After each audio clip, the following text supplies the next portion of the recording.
deixa meio, porque fica feio. Eu sei que tu gostas, eu sei que tu gostas, eu sei que tu gostas. Não vou ficar mamado, mas não fico nada. Vou curar com o cagado.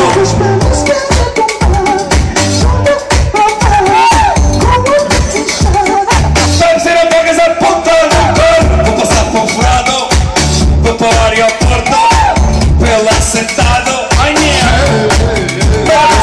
Ponha uma catratilha que anda a gasóleo e plena embreagem, porque eu não tenho óleo. Ando de pata rabada e sempre com preguiça. Só faço os sapatos pretos quando eu vou à missa. Eu sei que tu gostas, eu sei que tu gostas, eu sei que tu gostas.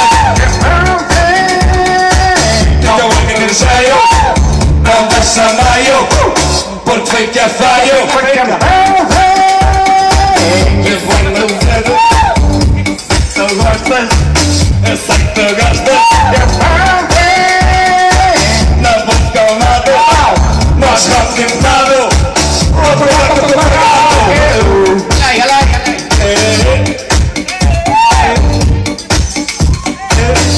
Dasha, dasha, dasha.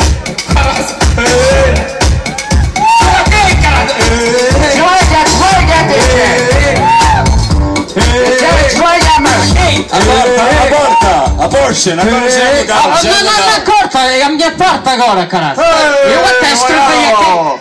Obrigado, já acabou a música, obrigado. Eu escrevi aqui.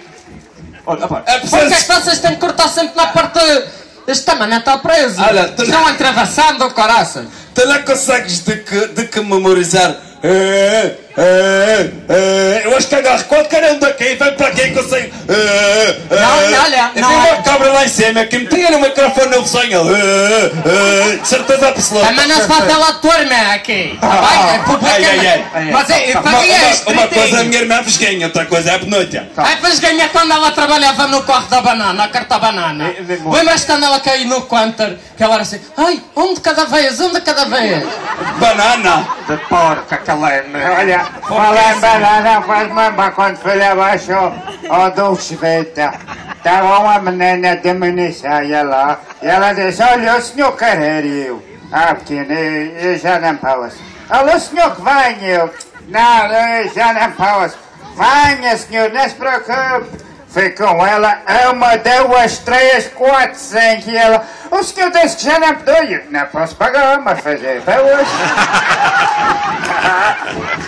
Aguardeu-se. Essa não vamos esquecer dessa. Olha, ainda que havias foi ao 2000 atrás do bolso do tamanho, 10 euros que gastei. Se tanto, gastas 10 euros. Tu levavas um papo seco com queijo, um chipiquel, um bumbo dos pequenininhos, e tu ias lá e ela não cobrava nada. Abaixo, 10 euros que dei pelas sapatilhas. Estás a falar depois? Não estou falando nada. As sapatilhas de 10 euros nos chineses, canha. 5 euros é que o preço nos chineses, 5 euros. Achas que eu comprei nos chineses essa babado de merda? Babado, então onde é que compraste assim? Eu comprei isto no Bazar do Povo, babado! Olha, vai que chineses, o caraças. Claro que essa conversa, olha, sabes o que me apetecia? Sair daqui e te furar os pneus, os 4 que tu estás. Eu nem sequer tenho carro. Por isso mesmo. Que são gosto, não gosto de Queres bem para dar música number next? Let's get number next.